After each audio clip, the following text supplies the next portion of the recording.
अस्सलाम वालेकुम everyone, welcome back to my channel. I hope you all are doing so well. In today's video में आप लोगों के साथ अपने रमज़ान की ग्रॉसरी शॉपिंग, साथ ही साथ किचन की क्लीनिंग, ऑर्गेनाइजेशन और किचन डेकोरेशन से रिलेटेड बहुत अच्छी वीडियो शेयर करने वाली हूँ। So if you like my efforts do subscribe my channel and like करना भी मत भूलिएगा। तो चलिए जी वीडियो को स्टार्ट करते हैं। तो वीडियो स्टार्ट हुई थी शाम के टाइम से। हस्बैंड जी आ गए थे ऑफिस से घर। फर्स्ट ऑफ ऑल हमने क्या करना है, right the grocery list. Grocery की लिस्ट बनाना बहुत ज़्यादा ज़रूरी है क्योंकि जो रमज़ान की ग्रॉसरी होती है बहुत ज़्यादा ह्यूज होती है, उसमें बहुत सारे आइटम एक्स्ट्रा होते हैं, तो इसको लिखना बहुत बहुत ज़्यादा ज़रूरी है। तो बस जी यहाँ पे मैं सारी चीज़ें हस्बैंड से डिस्कस करके ऐड कर रही थी, लिख रही थी, जिससे कि मैं वहाँ जाऊँ तो मैं भूल ना जाऊँ। एंड साथ ही साथ सेट द बजट भी बहुत ज़्यादा मायने रखता है क्योंकि as compare to all month, इस मंथ में हम लोग तो ज़्यादा चीज़ें यूज़ करते हैं जिससे हमारा बजट भी थोड़ा सा ऑन द टॉप जा सकता है। तो बेटर यही होगा कि हस्बैंड से बजट पहले पूछ लें एंड उसके मुताबिक काम करें। तो हमने क्या काफ़ी पैसे भी सेव कर लेंगे और सारी चीज़ों को अच्छे से हम मैनेज भी कर लेंगे। Then start with essentials. जैसे कि रमज़ान में बहुत सारी चीज़ें बहुत ज़्यादा एसेंशियल होती है, जैसे कि रूअफ़ज़ा है, ड्राई फ्रूट्स वगैरह है एंड बहुत सारे डेयरी प्रोडक्ट्स है, चीज़ वगैरह, बटर वगैरह। तो ये सारी चीज़ें जो है एक्स्ट्रा हो जाती हैं, तो वो सारी चीज़ों को ज़रूर राइट डाउन कर लें और उनको पहले लाजमी ख़रीद लें। नहीं तो बाद में कभी कभी ऐसा होता है कि जब बहुत ज़्यादा चीज़ें होती हैं ना तो इंसान भूल जाता है। तो जी बस यहाँ पे एसेंशियल से मैंने स्टार्ट किया था। तो फर्स्ट ऑफ ऑल मैंने टैंक वगैरह और रूअफ़ज़ा वगैरह ये सारी चीज़ें ले ली और ड्राई फ्रूट्स वगैरह। एंड उसके बाद मैं जो नॉर्मल बेसिक जो ग्रॉसरी होती है, आटा, चावल, दाल, चना, बेसन, सूजी, ये सारी जो चीज़ें थी वो भी मैंने ऐड करी। एंड जैसे कि रमज़ान है तो रमज़ान में सॉसेजेस वगैरह बहुत ज़्यादा लगते हैं, तो चिली सॉस, टमाटो सॉस, ये सारी सॉस वगैरह भी मैंने रख ली थी। और तेल भी बहुत ज़्यादा लगता है रमज़ान में, तो वो भी आप लाजमी याद रखें। एंड उसके बाद बात आती है डेकोरेशन की। तो रमज़ान के बाद जस्ट बाद ईद आती है और काफ़ी ऐसी चीज़ें होती हैं ना कि हम लोग भूल जाते हैं। तो मैंने डेकोरेशन से रिलेटेड चीज़ें अभी देख ली, बेसिक जो मुझे ईद में काम आने वाली है। तो उससे रिलेटेड मैं थोड़े स्टफ़ देख रही थी, ऐसे क्रीपर था, सेक्युलेंट वगैरह थे जो काफ़ी देखने में अच्छे लग रहे थे। तो यहाँ पे मैंने थोड़ा सा डेकोरेशन वाले सेक्शन में चेकआउट करी एंड वापस से हम लोग जा रहे हैं ऊपर के साइड। तो ऊपर मैं आ गई तो मुझे ये हॉट पॉट दिखा था, काफ़ी अच्छा लग रहा था। वैसे वाइट कलर को मैनेज करना रखना बहुत ज़्यादा मुश्किल है, मगर ये मुझे बहुत बहुत ज़्यादा पसंद आ गया था। तो फ़िलहाल मैंने इसको परचेज़ कर ली क्योंकि मुझे बहुत अच्छा लगा।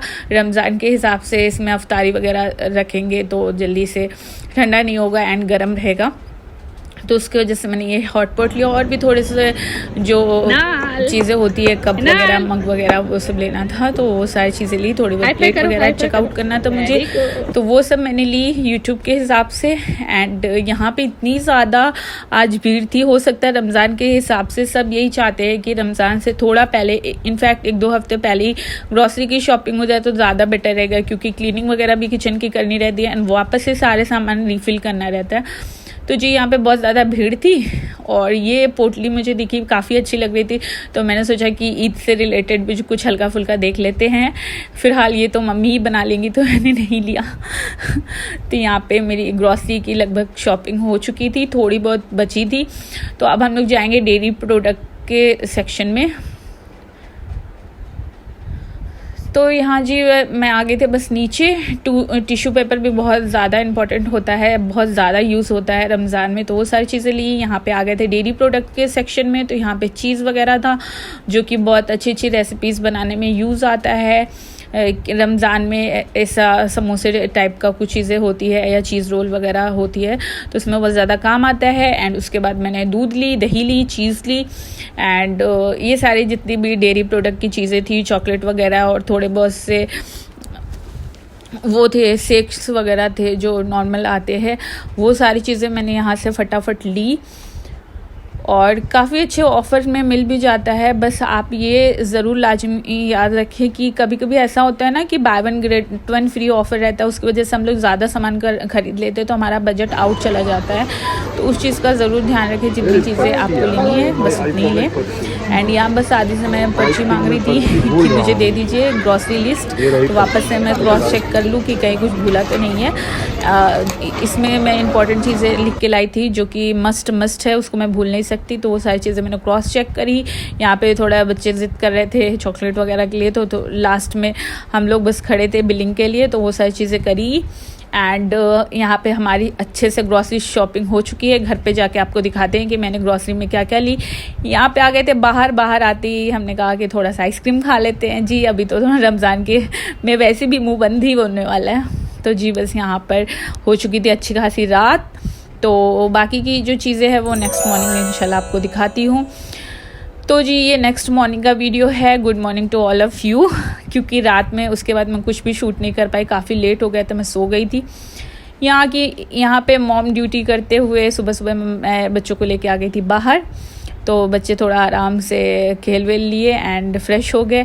आज है संडे और संडे के दिन इतना ज़्यादा काम भी है मुझे, और साथ ही साथ बच्चों को भी टैकल करना पड़ेगा क्योंकि आज बच्चों की छुट्टी है। तो जी बस यहाँ पे नाश्ता जो है बाहर से ही लेके आ गए थे, मसाला डोसा। तो यहाँ बच्चों को नाश्ता कराएंगे एंड खुद भी पेट पूजा करेंगे, जिससे काम करते वक्त मुझे भूख ना लगे। फिर जी बात आती है टेक आउट ऑल ग्रॉसरी। आज है संडे, तो संडे के दिन ही मैं सारी चीज़ें मैनेज करूँगी, किचन की क्लीनिंग भी कर लूँगी, ऑर्गेनाइजेशन भी कर लूँगी, और थोड़ी बहुत जो मुझे डेकोरेशन करनी है रमज़ान के हिसाब से वो भी मैं आज ही कर लूँगी। तो सबसे पहले मैंने सारे सामान को बाहर निकाल लिया। वो इसलिए मैंने निकाला ना कि मैं लिस्ट में अच्छे से चेक कर सकूँ कोई चीज़ मेरी भूली तो नहीं है। कभी कभी ऐसा हो जाता है ना कि जल्दी में बच्चे लेके जाओ, बच्चे बहुत परेशान करने लगते हैं, तो थोड़ी बहुत चीज़ें भूल जाते हैं। तो इसलिए मैंने यहाँ पे सारी चीज़ निकाल के देख ली। फ़िलहाल तो मैं 2-3 चीज़ भूल गई थी। फाइनली मैं पापड़ भूल गई और मैं खजूर भूल गई तो आप लोग मेरी तरह गलती ना करें, लाज़मी याद रखें। इसके बाद जी set all the dairy product. सबसे पहले जब हम अपनी ग्रॉसरी को लाते हैं तो बहुत सारे उसमें डेयरी प्रोडक्ट होते हैं जो ख़राब होने वाले थे। तो फर्स्ट ऑफ हमने क्या करना है कि वो सारी चीज़ों को एडजस्ट करनी है, जैसे कि दूध है, दही है एंड कोल्ड ड्रिंक वगैरह है, सॉसेस वगैरह थे और इमली की चटनी वगैरह थी, ब्रेड था, चीज़ था, बटर था। ये सारी चीज़ों को अच्छे से फ्रिज में पहले हम स्टोर कर लेंगे क्योंकि ये ख़राब हो जाते हैं। एंड रूह अफ़ज़ा तो मस्ट है रमज़ान में, तो उसको भी आप लाजमी याद रखें। फिर जी आती है बारी किचन क्लीनिंग की। तो किचन की क्लीनिंग करना तो एक बहुत बड़ा टास्क है, इसके लिए बहुत ज़्यादा एनर्जी की ज़रूरत होती है। फिलहाल मैंने थोड़ा सा कॉफ़ी पिया और अपने आप को कैफिनेट किया, जिससे मेरे अंदर बहुत ज़्यादा एनर्जी आ गई। तो फटाफट मैंने सारी चीज़ों को टेक आउट कर दिया, सारी चीज़ों को मैंने बाहर रख दिया यहाँ पे, क्योंकि हम इसको वॉश करेंगे बहुत ज़्यादा गंदा हो जाता है। देखने में वैसे नहीं लगता है, बट आप अगर ध्यान से देखेंगे और तहम्मुल के साथ तो चीज़ें तो भाई गंदी हो ही जाती है। वैसे तो मैं 1 मंथ में डीप क्लीनिंग करती ही हूँ, फिर भी ज़रूरी है क्योंकि रमज़ान आ रहा है, उसके बाद जस्ट ईद आएगी, तो रमज़ान में बहुत सारी बरकतें और रौनकें स्टार्ट हो जाती हैं।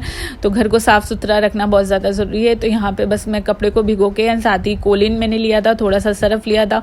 ये सारी चीज़ों को लेने के बाद मैंने अच्छे से सारे टाइल्स को साफ़ कर दिया था। एंड ये थोड़ा सा छोटा सा कैबिनेट है जो मैंने खुद से बनवाया था। अच्छा जी, मेरा जो किचन है वो ओपन किचन है, इसमें कोई भी कैबिनेट नहीं है और मेरा किचन जो है वो वाइट कलर का है, तो मुझे और भी ज़्यादा मुश्किल होती है। वाइट कलर का किचन कैरी करना या संभालना या अच्छे से रखना बड़ी मुश्किल का काम होता है, क्योंकि इसमें एक भी दाग पड़ता है ना तो पता चलता है। तो इसलिए बस यहाँ पे मैं सफाई करने में लग गई थी। सर्फ में मैं बार बार कपड़ा भिगो के और अच्छे से सारे टाइल्स को पोंछ रही थी। हालांकि इस साइड की टाइल्स ज़्यादा गंदी नहीं होती है, जो गैस स्टोव के पास का एरिया रहता है ना, उसमें ज़्यादा मसाले वगैरह के चींटे आ जाते हैं, तो उसको साफ़ करना थोड़ा सा मुश्किल होता है। जो उसके स्टेन होते हैं ना वो काफ़ी जो है हैवी होते हैं। तो यहाँ पे उसके लिए मैंने यहाँ पे सोप का इस्तेमाल किया है एंड स्पंज का इस्तेमाल किया, क्योंकि इस साइड की जो टाइल्स होती है ना वो मसाले के छींटे पड़ने से एंड येलो कलर का स्टेन आ जाता है। तो इसलिए मैंने इसको बहुत अच्छे से टाइट हाथों से रगड़ के और अच्छे से साफ़ कर लिया था। और यहाँ पे मैं पोंछ नहीं रही हूँ, पानी का इस्तेमाल कर रही हूँ धुलने के लिए, जिससे हमारी टाइल्स बहुत अच्छे से धुल जाए। उसके बाद बस मैंने छोटे वाले वाइपर से पानी को खींच लिया था कि पानी की कोई भी ड्रॉप ना रह जाए, क्योंकि जब पानी की ड्रॉप रह जाती है ना तो उसका भी दाग पड़ जाता है। तो यहाँ पे मैंने दोनों साइड की जो है टाइल्स थी उसको मैंने अच्छे से साफ़ कर लिया था। उसके बाद ये बात आती है क्लीन ऑल द कंटेनर को क्लीन करना बहुत ज़्यादा ज़रूरी है रिफ़िल करने से पहले, क्योंकि ग्रॉसरी तो हम सारी ले आए थे, बट इसको ग्रॉसरी को फिल करने से पहले हमने ध्यान रखना है जी बस यहाँ पे सारे डब्बों को मैं अच्छे से वॉश करके एंड उसको अच्छे से धुल के और रख दूँगी सूखने के लिए, ड्राई होने के लिए, जिससे ये अच्छे से ड्राई हो जाए तो वापस से मैं इसमें सारी ग्रॉसरी को रीफ़िल कर सकूँ। तो इसको थोड़ी देर के लिए अच्छे से इनफैक्ट पूरे किचन को ही हम सूखने देंगे, डब्बों को भी एंड किचन की टाइल्स को भी, जितने भी कैबिनेट वगैरह है उनको सबको अच्छे से सूखने दूँगी। सूखने के बाद हमने क्या करना है, सूती कपड़े से इनको अच्छे से पोंछ लेना है। उसके बाद हमने रीफिलिंग स्टार्ट करनी है। उसके बाद जी बस यहाँ पे सारी चीज़ें हो गई थी और एक कॉटन के कपड़े को लिया था मैंने, उससे सारे डब्बों को अच्छे से पोंछ लिया था, जिससे कोई भी दाग वगैरह ना रह जाए और वाटर वगैरह अंदर ना जाए, क्योंकि अगर पानी अंदर जाएगा ना तो सामान ख़राब होने का डर रहता है। तो बस ये सारी चीज़ों को अच्छे से करी एंड उसके बाद अब मैं स्टार्ट करूँगी रीफिलिंग। तो यहाँ पे सबसे पहले जो एसेंशियल्स होते हैं डेली बेसिस के, जो सबसे ज़्यादा इंपॉर्टेंट होते हैं, जैसे कि चाय पत्ती है, चीनी है, नमक है, ये सारी चीज़ों को मैं यहाँ पर फिल कर रही थी। तो जी बस यहाँ पे एक एक चीज़ों को मैं धीरे धीरे सारी चीज़ों को फिल करूँगी एंड साथ ही साथ मैं नोट डाउन भी करते जाती हूँ कि कोई ऐसा अगर मेरा सामान रह गया है या छूट गया है या कभी कभी मैं भूल जाती हूँ तो वापस से मैं उनको रीस्टॉक कर सकूँ, क्योंकि रमज़ान का महीना बहुत ज़्यादा वैसा जाता है तो ज़्यादा उतनी एनर्जी नहीं रहती है कि कोई चीज़ अगर ख़त्म हो जाए तो उसको बार बार मार्केट लेने जाया जाए। तो अच्छा यही रहता है कि एक ही बार हमने सारी चीज़ों को अच्छे से घर में स्टॉक कर लेना है ग्रॉसरी की, जिससे हमें कोई भी कमी ना आए रमज़ान के दौरान। तो जी यहाँ पे बस सारी चीज़ें अच्छे से रिफ़िल कर दी थी मैंने और वापस से इसको रीस्टॉक करके और ऑर्गेनाइज़ कर रही थी किचन में जहाँ जहाँ इसकी जगह है। एंड बस इस साइड पे भी थोड़ी चीज़ें थी, उसको भी मैंने वापस से पोंछ ली एंड धीरे धीरे ये जो मैंने कैबिनेट टाइप का बनवाया है, कैबिनेट ही बोल सकते हो आप, फ़िलहाल मेरा ओपन किचन है तो क्या कर सकते हैं, ऐसे मुझे मैनेज करना होता है। तो कुछ चीज़ों पे मैंने लेवलिंग कर दी है, क्योंकि कुछ ऐसे डब्बे होते हैं जो ट्रांसपेरेंट नहीं होते तो अंदर चीज़ें क्या है वो दिखाई नहीं देती है, तो इसलिए मैं थोड़े से उस पर मेंशन भी कर दी थी। फिर जी बात आती है किचन डेकोरेशन की। तो जब भी बात आती है किचन डेकोरेशन की तो मैं DIY ही करना पसंद करती हूँ, क्योंकि किचन डेकोरेशन ऐसा है कि हर एक महीने पे चेंज करने का मन करता है, तो उस पर क्या ही इतना पैसा लगाए। हालांकि मीशो और फ्लिपकार्ट पे आपको बहुत सारे अच्छे अच्छे डेकोरेशन के सामान मिल जाएंगे। फिलहाल मैं यहाँ DIY कर रही, तो मेरे पास एक कार्डबोर्ड रखा हुआ था, तो बस मैंने उस पर थोड़ा सा क्राफ्ट पेपर लगाया एंड उस पर लिख दिया हैप्पीनेस इज़ होममेड, जिससे कि बहुत अच्छा सा एक कोटेशन लग रहा था। आप चाहे तो गुड फूड गुड मूड लिख सकते हैं, या जो भी कोटेशन आपको पसंद है उस हिसाब से लिख सकते हैं। यहाँ पे मैं लेवल करने के लिए सॉल्ट, शुगर, घी और टी का एक लेवल भी बना रही थी, जिससे थोड़ा सा मेरा किचन और ज़्यादा अच्छा लगे। हालांकि पहले मैंने ये सारी चीज़ों को मेंशन किया था, बट आज क्योंकि मैंने वापस से धुलाई करी है तो वो चीज़ निकल गई थी, तो इसलिए मैंने वापस से इस सारी चीज़ों को लेबल कर दिया है, जिससे मेरा किचन थोड़ा सा रंग बिरंगा और थोड़ा सा वाइब्रेंट लगे। और ये सारी चीज़ें मैंने पिंटरेस्ट से देख के एंड खुद ही DIY कर ली थी घर में। एंड यहाँ पे एक छोटू सा चांद तारा मैंने चिपकाया था, जो कि बहुत ज़्यादा क्यूट लग रहा था रमज़ान के हिसाब से। एंड इस पर मैंने एक छोटी सी मस्जिद बना के और रमज़ान मुबारक लिख दिया था। ये जो कॉर्नर है ना, ये सिर्फ आप लोगों के लिए है कि यहाँ पे मैं ढेर सारी रेसिपीज़ आप लोगों के साथ रमज़ान में शेयर करूँगी, तो वो पीछे बैकग्राउंड में आएगा रमज़ान मुबारक, तो काफ़ी अच्छा लगेगा। एंड यहाँ पे जो मैंने DIY करी थी हैप्पीनेस इज़ होममेड, वो भी अच्छे से रेडी हो गया था। उसमें मैं पीछे डबल साइड टेप लगाई एंड यहाँ पे मैंने इस कॉर्नर में जहाँ मेरा मिक्सर है वहाँ पे मैंने इसको स्टिक कर दी। जूसर को मैंने हटा दी है, क्योंकि रमज़ान में ज़्यादातर लोग शरबत पीते हैं तो जूसर की ज़रूरत नहीं थी, तो ये कॉर्नर थोड़ा खाली खाली लग रहा था, तो यहाँ पे मैंने ये लगा दी है। एंड साइड में I am the eating in the name of Allah, वो भी मैंने देखिए यहाँ पे पीछे लगाया है, तो ये कॉर्नर काफ़ी अच्छा लग रहा है। एंड इधर पे सारी मेरी ग्रॉसरी अच्छे से सेट हो चुकी है, उसको भी मैंने लेवल और मेंशन कर दिया है सारी चीज़ों को। एंड साथ में इस साइड पे मैंने रमज़ान मुबारक लिखा है, तो काफ़ी अच्छा लग रहा है। एंड वापस से यहाँ पे एक स्पून और फॉर्क रखने के लिए मेरे पास ऑर्गेनाइज़र था, तो वापस से मैं रीसेट कर रही थी सारे अपने जितने भी स्पून हैं और सारी चीज़ों को। इसमें मैंने थोड़ा सा फ्लावर ऐड इसलिए किया है कि आप लोग को वीडियो में थोड़ा अच्छा दिखे तो बस वहाँ पे मैं फ्लावर हमेशा रखती हूँ, वैसे मुझे डेकोरेशन करना बहुत ज़्यादा पसंद है, तो ये मुझे थोड़ा सा मोटिवेट करता है, बस इसलिए मैंने रखा है। एंड उसके बाद जी ये मेरे पास था, मतलब है, जिसको मैं रखती हूँ ब्लैक बोर्ड, जिसको मैं रखती हूँ अपने फ्रिज के ऊपर। तो उसमें मैंने सुभान अल्लाह अल्हम्दुलिल्लाह अल्लाह अकबर लिख दिया कि मैं साथ ही साथ उसको पढ़ती जाऊँ, तस्बीह टाइप का। तो जी बस इसको मैं रख रही हूँ यहाँ पे फ्रिज के ऊपर, और माशाल्लाह माशाल्लाह बहुत अच्छा लग रहा है। फ्रिज तो मेरी पहले ही क्लीन हो चुकी थी, तो इस तरीके से मैंने कुछ अपना किचन अच्छे से ऑर्गेनाइज़ कर लिया है और डेकोरेट कर लिया है। अगर आप लोग को मेरा किचन अच्छा लग रहा हो तो प्लीज़ लाइक कमेंट करिएगा। अगर आपको मेरी कोई भी टिप और ट्रिक्स अच्छी लगी है तो चैनल को सब्सक्राइब करना मत भूलिएगा। तो जी बस देखिए ये कुछ ऐसा कॉर्नर और मैंने किचन रेडी कर लिया है। मेरी लास्ट वीडियो को भी आप लोग ने बहुत प्यार दिया था, फ्रिज ऑर्गेनाइजेशन वीडियो को, thank you so much for that. And यहाँ पे बस जी किचन मेरा अच्छे से रेडी था। फिर से मिलेंगे नए व्लॉग के साथ और नई अच्छी अच्छी रेसिपीज़ के साथ। अभी तो फ़िलहाल वीडियो को यहीं पे एंड करते हैं।